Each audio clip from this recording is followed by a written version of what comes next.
આજે આપણે બનાવીશું માવા ચીક્કી। તો એમાં 300 ગ્રામ જેટલા કાચા સિંગદાણા લીધા છે। લીધેલા કાચા સિંગદાણાને કડાઈમાં લઈ લઈશું। તો ગેસની ફ્લેમ ધીમી રાખી અને એક પણ દાણો આપણો દાજે નહીં તે રીતે આપણે આ સિંગને સારી રીતે શેકી લઈશું।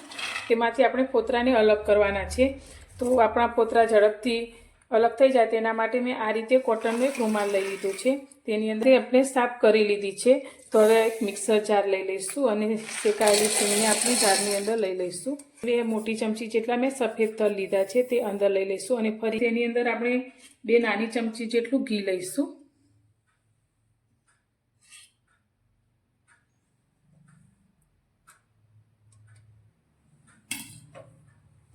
ઘીને આપણે થોડું ગરમ થવા દઈશું।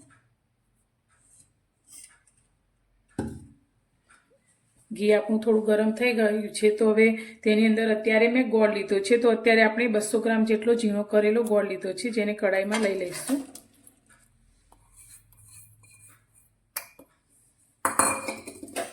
અને ગોળને આપણે ઓગાળીશું। તો માવા ચીક્કીની ફ્લેવરમાં તમે ઇલાયચીનો પાવડર એડ કરવા માંગતા હોય તો કરી શકો છો। સૂંઠનો પાવડર પણ તમને પસંદ હોય તો તે પણ તમે અંદર એડ કરી શકો છો।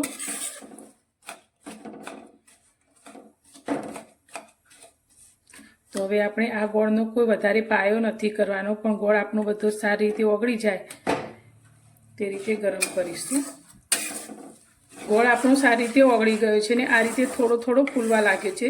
તો હવે આપણે જે સિંગને પીસીને રાખી છે તે અંદર લઈ લઈશું અને અત્યારે આપણે ગેસની ફ્લેમ પહેલાં બંધ કરી દઈશું।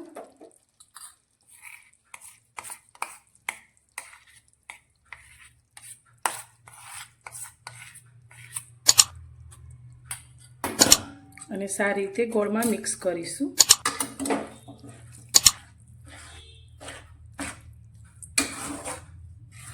તો એકદમ સરસ સોફ્ટ એવી આપણી આ માવા ચીક્કી તૈયાર થાય છે। તો ગોળને આપણે બહુ વધારે કડક નથી કરવાનો, જો વધારે પાયો થઈ જશે તો આપણી ચીક્કી એકદમ કડક થઈ જશે।